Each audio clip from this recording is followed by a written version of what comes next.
Guru ya. Tidak ada jatah-jatah. Ini nggak Termasuk bangga juga jatah jadi- anggota DPRD tidak ada, jatah kepala dinas tidak ada, jatah kawan pejabat tidak ada. Itu aturannya gitu. Kota 198. Garis merah. Garis. Ya.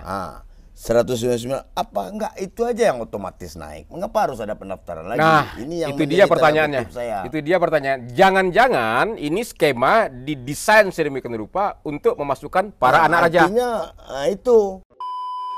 Begitu. Untuk pemerintahan Provinsi Sumatera Barat.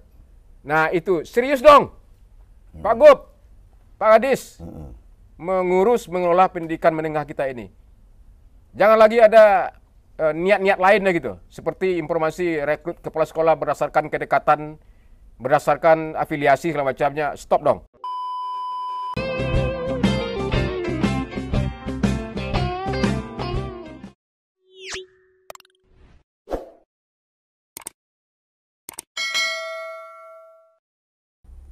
Assalamualaikum warahmatullahi wabarakatuh.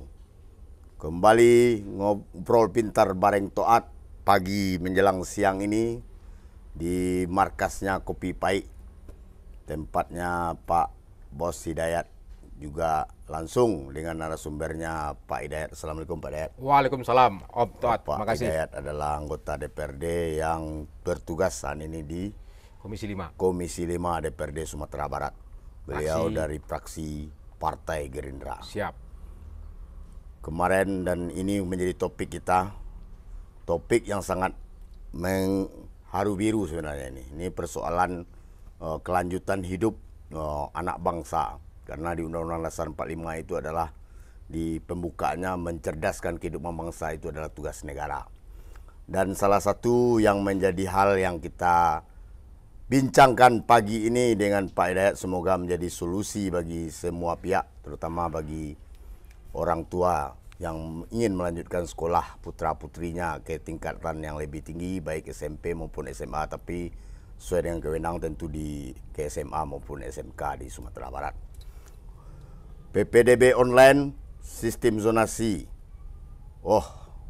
selalu menjadi galeboh, selalu menjadi haru biru, bahkan itu tidak saja di Sumatera Barat, tapi mungkin di Indonesia, karena sistem zonasi ini walaupun sudah berlaku setiap tahun, tapi tetap menimbulkan heboh nasional dan terutama di Sumatera Barat. Pak Hidayat melihat sistem zonasi ini udah clear atau belum nih di Sumatera Barat khususnya? Baik, terima kasih Om Toat. Ini Ngobrol Pintar Toat, channel yang sangat menginspiratif dan provokatif, tapi dalam artian yang positif begitu. Siap. Dalam rangka untuk penata kelolaan penyelenggaraan pemerintah, termasuk juga tatanan sosial kemasyarakatan. Saya pikir luar biasa nih Om. Ya. Semoga sehat selalu. Terima kasih Selesai. Om Bos Hidayat.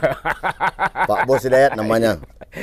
Jadi begini, terkait persoalan penerimaan peserta didik baru, terutama yang berkenaan dengan pendidikan menengah. Ya. SMA, SMK, dan SLB yang menjadi kewenangan provinsi, tentu yang negeri. Memang kami melihat ini berlaku setelah Undang-Undang 2003-2014 diterapkan. Bahwasanya pengelolaan pendidikan menengah itu dari dulu ke kabupaten kota dialihkan ke provinsi begitu. Dan itu lahirlah Permendikbud nomor 1 2021 tentang penerapan penerimaan peserta didik baru, Ya. Om Toat. Nah, PPDB ada sistemnya, ada tahapan-tahapan sistem yang dipakai untuk itu gitu. Tapi saya pikir adalah dengan regulasi yang ada, nah ini berlaku nasional. Berlaku nasional, ada sistemnya afirmasi, itu keluarga tidak mampu 15%, ada perpindahan orang tua, misalnya gurunya pindah, ayahnya atau ibunya guru pindah, itu 5% dari kuota. Ya. Zonasi itu 50% dari kuota, dan prestasi. Nah, prestasi ini adu nilai. Nah, dia bisa saja mendaftar dari sekolah manapun juga, jarak yang jauh begitu. Tapi yang zonasi adalah ketentuannya harus berjarak dekat dari sekolah. Ambil yang terdekat ya. Betul, yang terdekat. Normanya adalah PPDB ini mesti diselenggarakan secara transparan, akuntabel, dan bisa dipertanggungjawabkan. Siap. Itu kenapa dilakukan secara daring. secara online begitu dan terbuka. Ini prinsipnya PPDB ini dilakukan secara online penerimaannya, sehingga transparansi, keadilan dan proporsionalitas itu memang terpenuhi sesuai dengan norma yang diharapkan oleh Permendikbud. Nah, Permendikbud ini di-breakdown oleh Pemprov melalui Pergub begitu. Setiap tahun memang ada dinamika. Awalnya itu saya masih ingat ketika itu 2019 awalnya, 19. Lebih kurang seperti itu server down malahan. Stres luar biasa siswa dan calon siswa dan orang tuanya.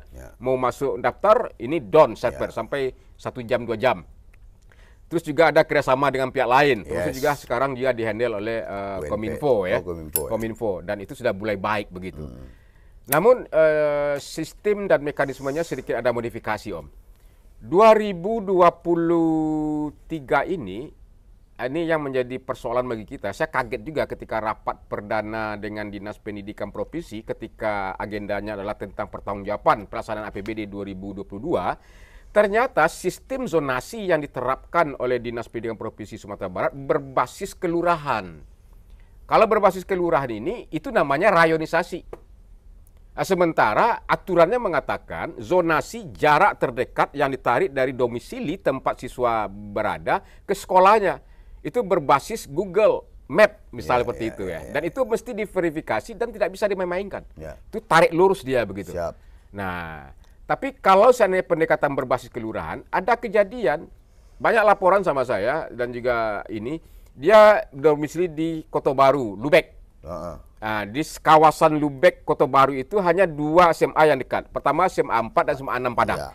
SMA 4 jaraknya sekitar 2,38 kilo. SMA 6? SMA 6 1,3 kilo. Nah, secara zonasi sesungguhnya lebih potensial mereka diterima di SMA 6 Padang. Tapi oleh aplikasi yang didirikan oleh Dinas Pendidikan Sumatera Barat tidak ada ruang untuk mendaftar ke SMA 6. Nah, ini persoalannya gitu. Tapi memang oleh dinas dikatakan ini sudah melalui pembicaraan dengan lurah, dengan kecamatan dan dengan Pemko Padang gitu.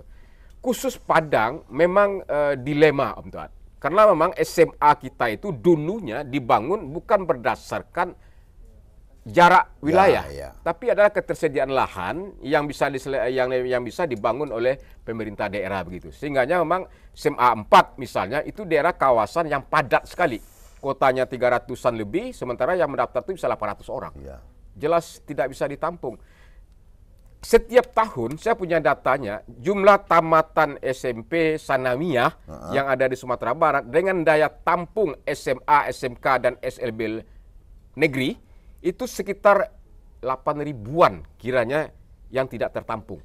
Bahkan setelah disalurkan ke MAN negeri pun sendiri masih ada sekitar 4.000-6.000-an yang dia mesti ambil ke sekolah bukan negeri, baik MAN negeri termasuk juga SMA, SMK negeri gitu. Itu faktanya. Nah, PPDB ini memang konsep ini saya pikir secara ini sudah berubah, Om. Kalau dulu kan rayonisasi ya. Rayonisasi dan nilai begitu. Saya dari Sejunjung karena nilai tinggi juara juga kan SMP. Nah, bisa masuk sekolah di SMA 6 Padang misalnya. SMA 6 itu jauh di SMA 2 itu. Itu. Nah, Om Toat ini alumni SMA 2, berarti pintar juga SMP begitu kan. Kalau hari ini sistem zonasi tidak ada yang namanya selagi sekolah unggul atau sekolah berprestasi. Dari norma aturan tersebut, Bung Toat. Semuanya sama sekolahnya itu. Problemnya di Pemprov adalah agak gagap atau agak lamban mendistribusikan sumber daya sekolah yang berprestasi berkualitas sebelumnya ke sekolah-sekolah yang minim. Sehingga branding kuat SMA 1, SMA 10 bertahan itu ya. bertahan. Berkejar-kejar orang di sana kan, SMA 10 berebut, berebut, SMA 3 juga. Maksud juga SMA 6 alumni saya gitu. Berebut juga enggak. Tapi tetap SMA 1, SMA 2. Nah, itu problemnya. Saya katakan memang ini tugas negara ya. Di Undang-Undang Sistem Pendidikan Nasional itu adalah ini tugas negara, tapi memang di undang-undang itu ada peran serta masyarakat. Peran serta masyarakat itu diakomodir di pembentukan komite untuk pembiayaan. Terus juga diberikan kewenangan kepada swasta atau masyarakat luas untuk membangun sekolah swasta, Om Tuat. Problem di kita adalah tidak semua sekolah swasta yang siap secara kapasitas, sumber daya gurunya, sarana prasarana pendidikannya, dan segala macamnya. Tapi kalau sekolah-sekolah swasta yang bonafit, ada gitu Bosco ya. itu ada itu. Sebetulnya itu pilihannya. Ada dia. Solusinya saya pikir adalah ini memang karena memang juga ada keluarga tidak mampu yang harus sekolah. Yang teriak kan juga seperti itu gitu. Memang harus disiapin sekolah-sekolah swasta yang diperhatikan oleh Pemprov melalui mekanisme Ini karena tamatan SMP dan MTSN itu luar biasa banyaknya. Banyak sekali. Pasti tidak ditampung oleh sekolah atau satuan pendidikan negeri. Ya, betul. Tidak tertampung, Om. Nah, karena jumlahnya banyak sekali gitu. Itu kenapa memang kita dorong juga 2022 kemarin itu ada 5 sekolah yang kita anggarkan, tapi hanya tidak bisa ke 5 sekolah baru yang kita anggarkan karena memang persoalan lahan.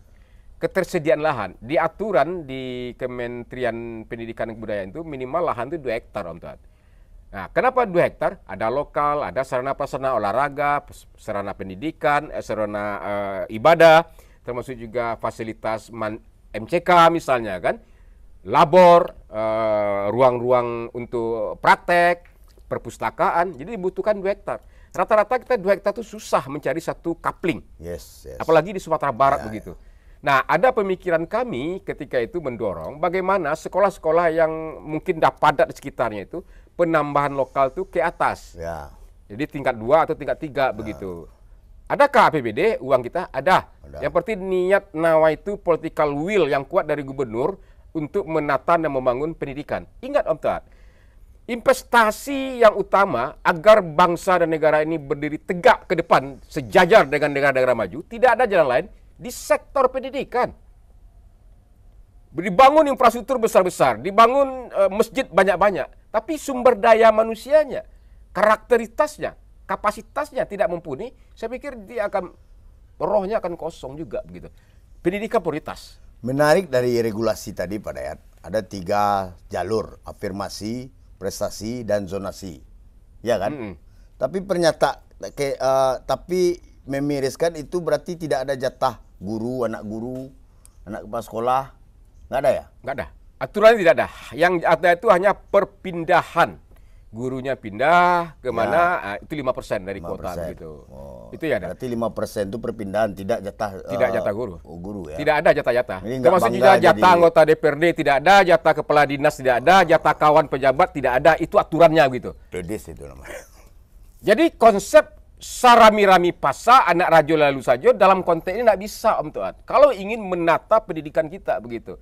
Satu adalah kalau kita ingin coba menolong orang yang tidak berhak untuk masukkannya, tapi dia ada kekuasaan untuk memasukkan seperti itu, ada satu hak yang terzolimi oleh kita gitu. Itu pertanggungjawaban di akhirat loh Om Tuan gitu. Nah, biarlah proses sistem yang berjalan misalnya. Karena memang hidup ini misteri Om Tuan. Om Taat, siapa sih yang menyangka sejak SD bercita-cita masuk SMA 2? Ternyata SMP juara gitu kan, hebat. Bisa masuk ke SMA 2 Padang, alumni SMA 2 Padang misalnya. Hidup ini misteri Om Taat. Pak Dayat ada ini yang anak tidak kampung dari Sijunjung. Nah, itu makanya. Anak pintar di Sijunjung masuk SMA Negeri 6. Jadi tidak perlu dicemaskan dia niatnya mau SMA 10 tidak lolos SMA 10 karena tidak penuhi zonasi dan prestasi, justru dunia akan kiamat. No. Ya tapi persoalannya Pak Dayat ini kan kembali kepada ego anak maupun yang paling parah itu ego orang tua. Keegoan orang tua itu anaknya itu harus sekolah di sekolah favorit gitu kan. SMA 1, 10, 2, 3, mungkin 6 lagi. Yang sedang ngetop karena Pak Dayat ketua komitenya, ada salah ketua alumninya juga gitu kan. Tapi kalau kembali kepada prinsip orang tua, ndak kayu janjang kapiang demi pendidikan anak kepada. Oh iya betul. Jadi gini Om, saya pikir prinsipnya memang mindsetnya kita harus sedikit kita update juga gitu. Tolong berikan saya terhadap sebuah kualitas produk atau pelayanan barang dan jasa yang berkualitas dengan harga murah begitu. Ya. Kalau ingin hasil kualitas yang lebih, memang mahal. Mahal dalam artian bukan jutaan gitu ya. Mahal itu dalam artian memang ada proses yang berat ke sana, tapi kan juga melalui beasiswa juga. Tapi ingin kualitas yang lebih, tentu juga dia harus keluarkan energi sumber daya yang lebih juga.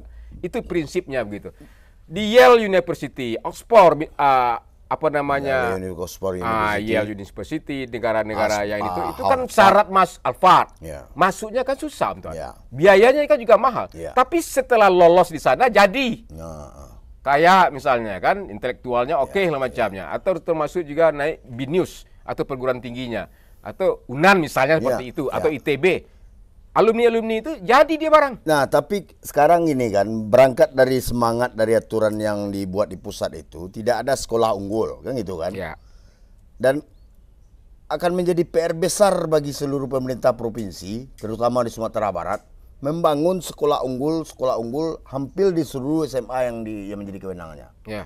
Nah, kok sampai sekarang seperti di luar SMA yang kita sebutkan tadi itu, keunggulannya kan tidak tampak, sehingga tidak menjadi eye catching, tidak menjadi like publik gitu. Betul. Untuk memasukkan anaknya.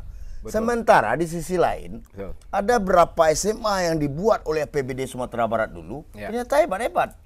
Nah, kok bisa itu? Berarti di SMA di Padang kok tidak bisa gitu? Ya, kita ada beberapa sekolah, itu SMA 1 Padang, Sumbar, Sumatera Barat, SMA 2 Sumbar, SMA 3 Sumbar, ini ada juga di Pasaman juga. Itu kan boarding school. Itu sistem mekanismenya berbeda dengan SMA kebanyakan, Om Tuhan. Itu berbeda lagi ujiannya, berbeda lagi seleksinya gitu. Betul. Dan itu betul-betul masuknya ikut tes, nilai tes, termasuk juga ada tahfiz juga, dan keahlian non akademik juga di sana. Itu berbeda. SMA 1, SMA 2 Sumbar, SMA 3 Sumbar begitu kan. Nah, SMA yang kebanyakan ini jumlah kita kan sekitar 236 SMA negeri yang ada di Sumatera Barat. SMK 111 negeri. Tambah SLB sekitar 376 jumlah SMA, SMK, SLB negeri yang dikelola oleh Pemprov Sumatera Barat. Nah, seperti itu banyaknya. Jadi memang saya pikir Dinas Pendidikan memang harus juga observasi dan melibatkan banyak stakeholder juga dalam menyusun dan menerjemahkan aturan yang dibuat oleh pusat gitu. Ini berlaku nasional. Ada, saya ingat dulu salah seorang kepala daerah di Jawa Timur itu yang protes keras begitu. Ya, betul. Nah, kalau seandainya Pemprov atau Pemda tidak ikut sistem dan mekanisme yang dibuat oleh pemerintah pusat ini, resikonya adalah BOS tidak akan disalurkan. Takutkah kita dengan BOS tidak disalurkan? Tapi tadi kita bicara teriak-teriak juga persoalan sarana prasarana pendidikan, persoalan komite yang mahal. Anak SMA kan dapat 1 juta lebih setahun per orang yang membiayai biaya operasional sekolahnya begitu, begitu kan, dari APBN gitu. Itu yang banyak itu. Jadi kalau ada misalnya dikatakan 20% dana pendidikan kenapa ini tidak dibangun segala macamnya, dari 2,3 triliun, 2,4 triliun kurang lebih anggaran untuk pendidikan Provinsi Sumatera Barat di APBD, APBD itu sekitar 400 miliar yang digunakan untuk biaya operasional pendidikan. Selebihnya untuk gaji, untuk BOS. Gitu, Om Tuhan. Sehingga kita membangun infrastruktur sekolah, labor, lokal baru, itu memang harus ada skala prioritas. Tidak bisa dia, harus perlahan-perlahan, bertahap-tahap gitu. Itu faktanya. Kalau ada yang berpikir 20% dari APBD 7 triliun, 7 kali 2, 1,8 triliun misalnya, kan, atau 2 triliun. Kemana uangnya? Disedot untuk gaji pegawai. Iya, saya awalnya dulu ketika Pak Hidayat ini jadi wakil rakyat, saya agak lempang juga itu persoalan pendidikan ini. Apalagi sekarang Pak Hidayat ini guys di Komisi 5 yang membidangi, yang mengawasi, yang memberikan menyetujui anggaran di Dikbud dan di sekolah-sekolah itu. Tapi kenyataannya Pak Hidayat ini pun kewalahan. Apalagi katanya tadi diperlukan perekrutan siswa dengan sistem kayak gini, tidak ada sampai balai nak rajo lewat. Akhirnya tidak ada sampai hari ini. Saya minta tolong ke Pak Hidayat ini tidak bisa. Bahkan kalau dia mau mengasih saya saran, kalau ada yang minta tolong saya yang kasih uangnya nanti kalau mau dia nerima uang. Nah, itu katanya dulu. Karena itulah saya pesimis. Padahal dengan label DPRD, label wakil rakyat, tentu Pak Hidayat ini punya power untuk membangun sebuah pendidikan bermutu dan berunggul itu di Kota Padang. Apalagi Pak Hidayat ini adalah wakil rakyat Sumbar dari daerah pemilihan Kota Padang. Ya, pertama kepada teman-teman sahabat yang minta tolong, saya mohon maaf.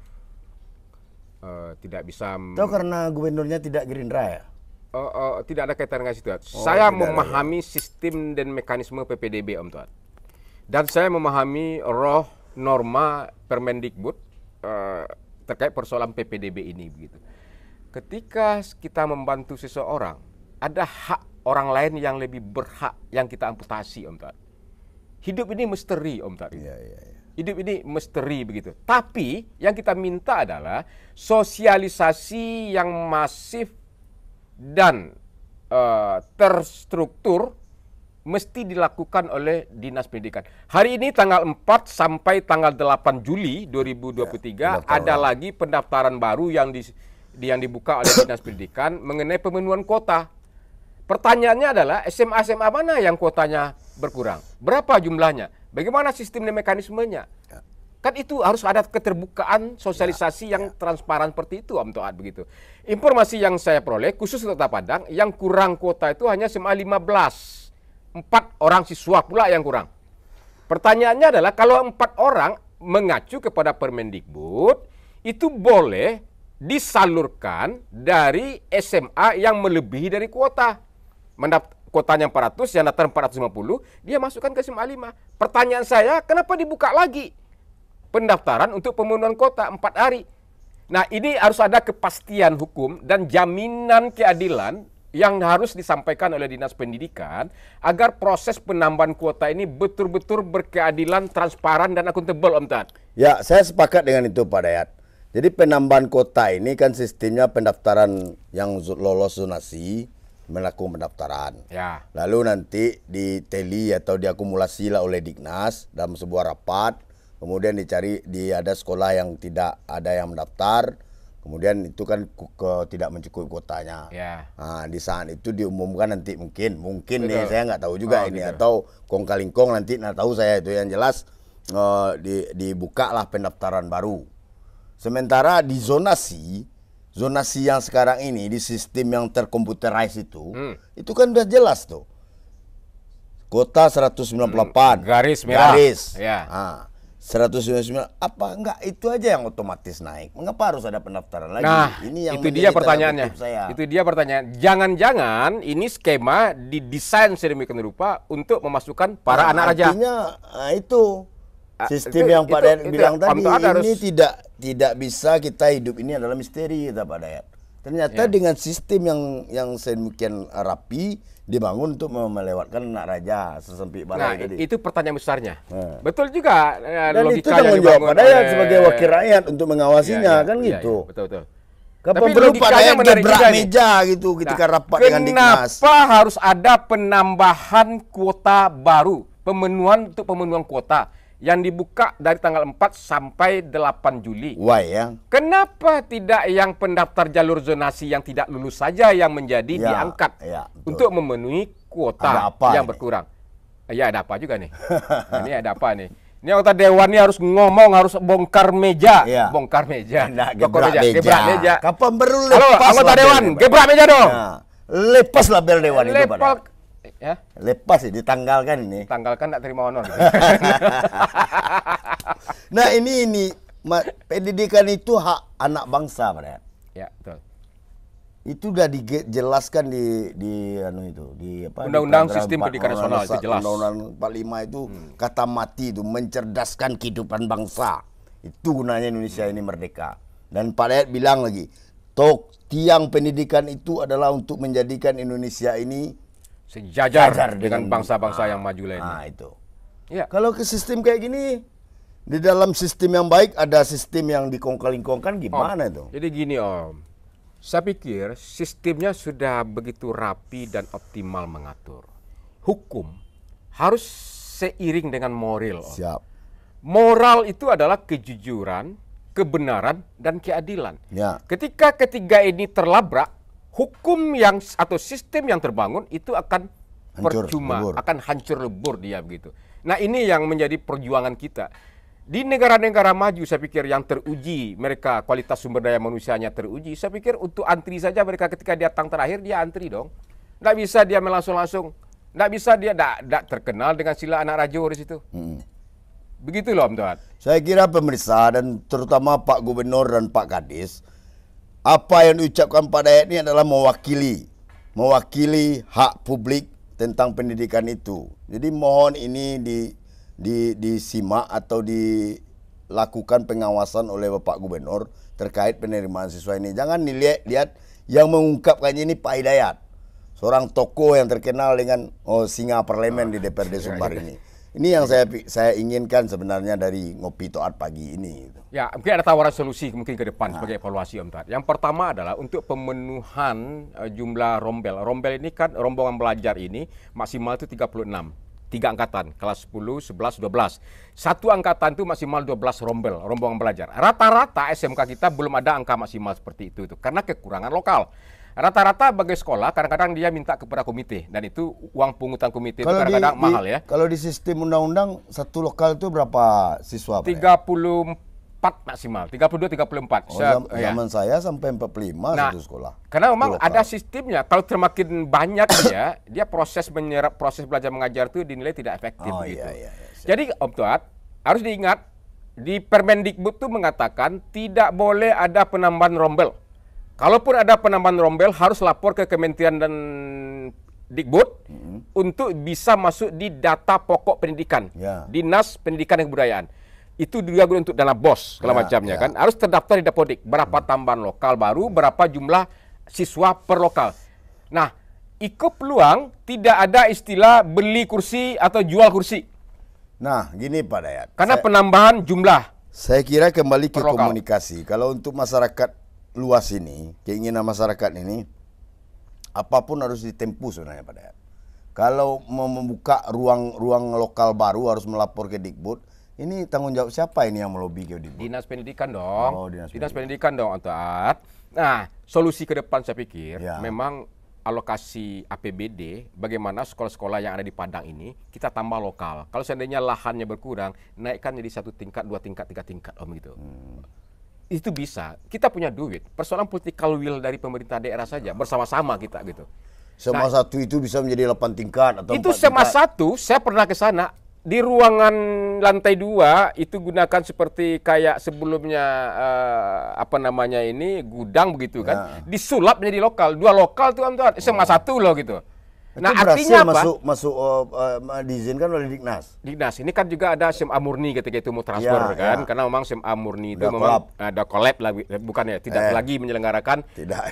Collab ini perusahaan. Sekolah ini karena memang kekurangan peminat, makanya dimasukkan ke SMA 1. Ada penambahan 2 lokal. Nah, penambahan 2 lokal itu menurut saya itu tidak melalui tidak standarisasi Om Toat. Nah, itu mungkinnya harus diinventarisir juga sekolah A berapa harus penambahan lokal untuk menampung siswa-siswa kita yang nambah tadi. Jadi kan 400, 500, rekrut lagi guru-guru yang hebat misalnya.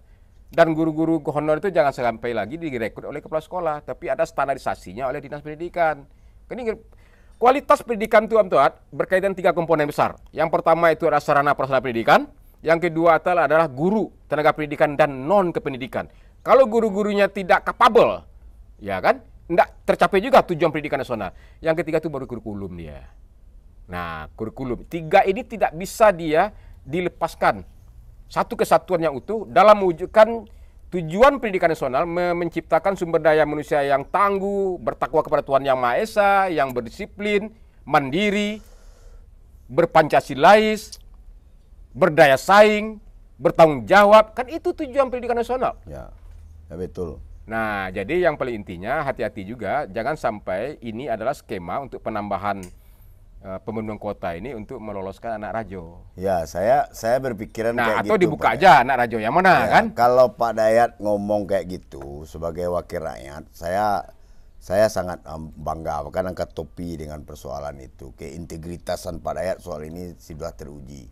Bahkan kabarnya di setiap musim penerimaan siswa baru ini HP Pak Dayat ini tidak pernah berhenti karena konstituen minta tolong supaya anaknya masuk ke SMA negeri atau SMK negeri. Inilah yang menjadi dilema kita Pak Dayat. Karena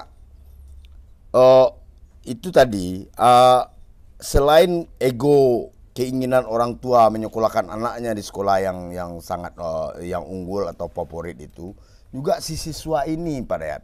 Saya orang tua, Pak Dayat orang tua.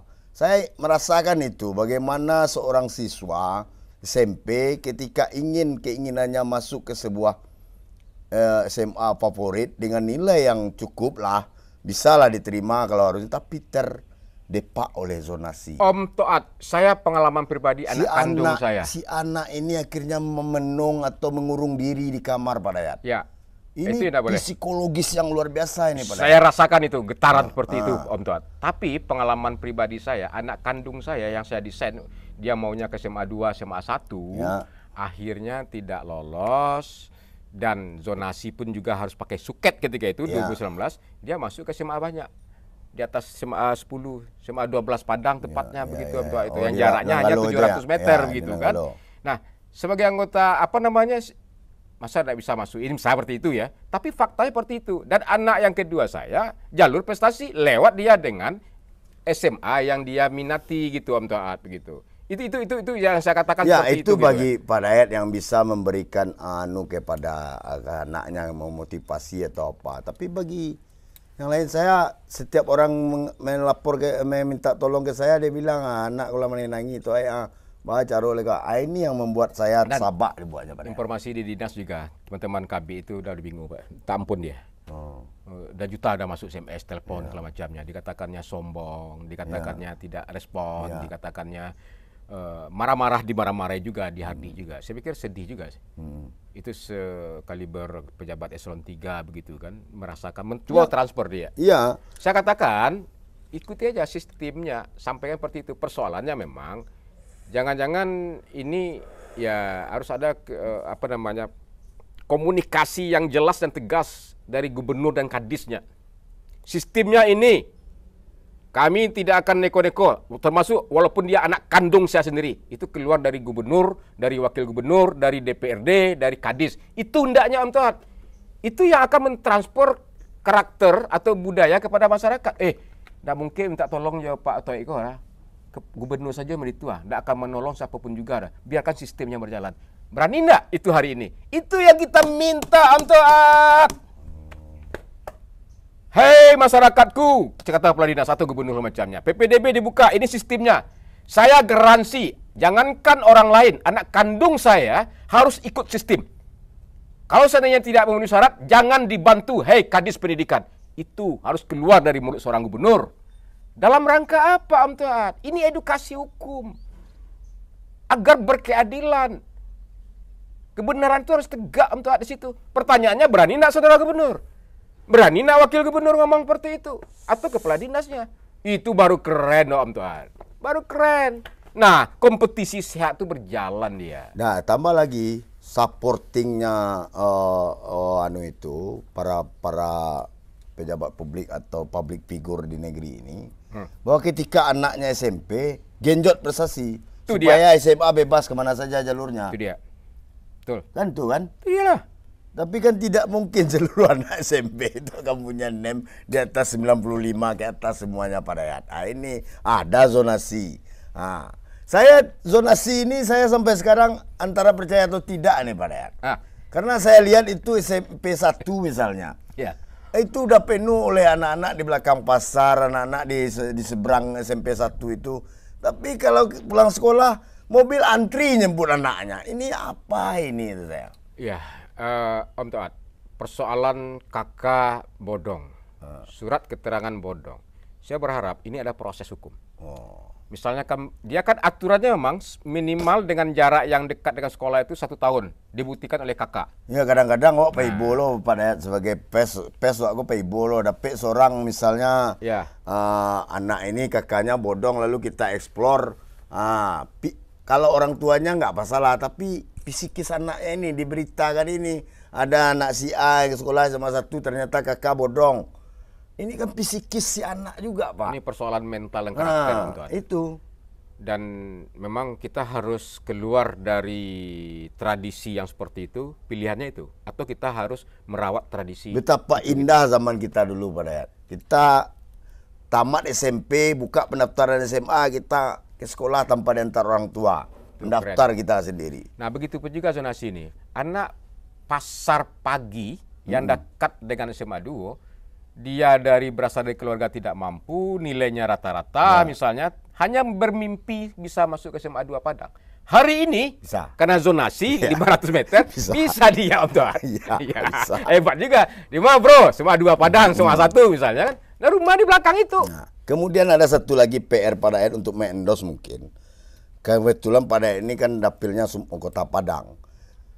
Kalau memang undang-undang tidak mengenal istilah unggul itu, bagaimana caranya mengeliminir SMA yang sudah terbranding unggul sejak zaman ketumbanya? Kita tambah SMA unggul boarding school. Kenapa tidak? Karena memang ini industri otak. Kita desain betul kayak sekolah spesial. Dulu namanya sekolah SMA Nusantara misalnya kan, ada sekolah yang spesial, atau kelas tipe perguruan tinggi BINUS-nya yang swasta, atau misalnya UI-nya seperti itu ya. Perbanyak itu ada lahan-lahan kita di luar Kota Padang yang besar. Ini ada misalnya SMA 1 Sumbar, SMA 2 Sumbar, SMA 3 Sumbar, juga ada Pasaman sekarang tuh. Persoalannya progresnya lamban, Om Tuan. Saya maunya itu kayak kampus dia gitu. Kampus yang didesain sedemikian rupa, sarana-prasarana yang oke, bertaraf modern lah dalam konteks seperti itu. Jangan papan tulis lagi segala macamnya kan, biayai oleh PBD. Masuklah anak-anak Om Tuan ke situ gitu, seleksi, tes tertulis, tes akademik, tes non akademik segala macamnya. Itu. Di samping juga kita nambah lokal-lokal untuk naik ke atas begitu. SMA 6 itu kekurangan lokal. Selain itu kan SMA yang belum unggul itu, bagaimana kita mempublishnya bahwa ini SMA kami ini sebenarnya unggul. Penerimaan di PTN di setiap lulusan kami itu diterima sekian persen. Kan ini yang tidak terungkap. Ya. Ini harus ada PR yang hebat ini di setiap SMA atau di Diknasnya. Ya, sampailah kepada gubernur atau Pak Dayat yang saya sampaikan, Pak Dayat kan wakil saya. Iya kan, berbuih-buih lah kita terus. Jadi gini Pak Dayat, kita kembali ke laptop aja. Setelah zonasi ini, saya tidak ingin zonasi ini sebenarnya menjadi musim heboh nasional, musim heboh daerah setiap tahun, setiap musim penerimaan siswa baru heboh, setiap musim penerimaan baru ada yang menangis, ada yang bergembira. Ini bagaimana berjalan smoothnya Pak Dayat? Kemudian solusi untuk hari ini bagi anak-anak yang terganjal masuk ke SMA yang diinginkannya, apa solusinya? Prinsip dasarnya hidup ini adalah kompetisi, Om Tuan. Siap. Dan hidup itu juga ada misteri begitu. Nah, itu saya bisa sampaikan adalah kita akan terseret oleh takdir Tuhan nantinya. Artinya apa? Usaha kan sudah ada. Usaha kan sudah maksimal. Bisa karena gara-gara kita, bisa karena sistem gitu. Ananda, itu Ananda. Ya, Anandaku begitu kan. Usaha sudah optimal. Nah, kan bisa saja usaha optimal itu hasilnya belum seberapa, atau sistem yang membuat kita tidak bisa sampai kepada niat awal untuk bersekolah di SMA tertentu. Saya pikir itu Tuhan menuntunku menuju ke arahnya. Mungkin jalurnya di Tuhan dibelok-belok dulu untuk memacamnya. Banyak tokoh-tokoh hebat, tokoh-tokoh berprestasi itu justru bersekolahnya itu di luar perkiraan awalnya, di luar perencanaan awalnya. Jadi tidak usah cemas, tidak usah ragu. Saya pikir memang kita memahami masuk ke swasta itu biayanya mahal. Tapi setidaknya memang ini juga untuk bisa memanage keuangan keluarga juga, Om Tuan.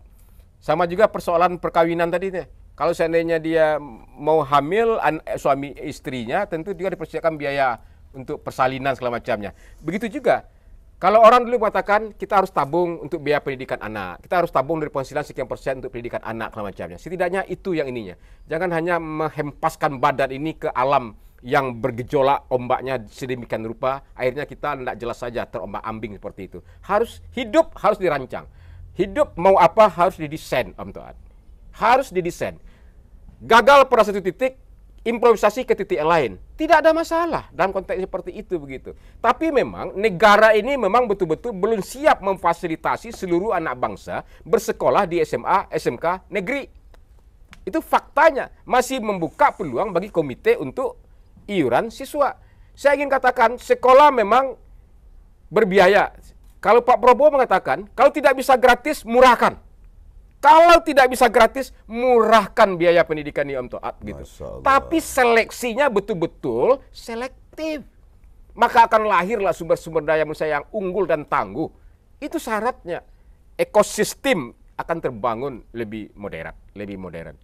Saya pikir itu aja, Om Tuan. Memang kita harus punya konsep yang besar ke depan, mimpinya harus besar untuk begitu. Pemerintahan Provinsi Sumatera Barat. Nah, itu serius dong. Pak Gub, Pak Kadis, mengelola pendidikan menengah kita ini. Jangan lagi ada niat-niat lainnya gitu. Seperti informasi rekrut kepala sekolah berdasarkan kedekatan, berdasarkan afiliasi segala macamnya. Stop dong.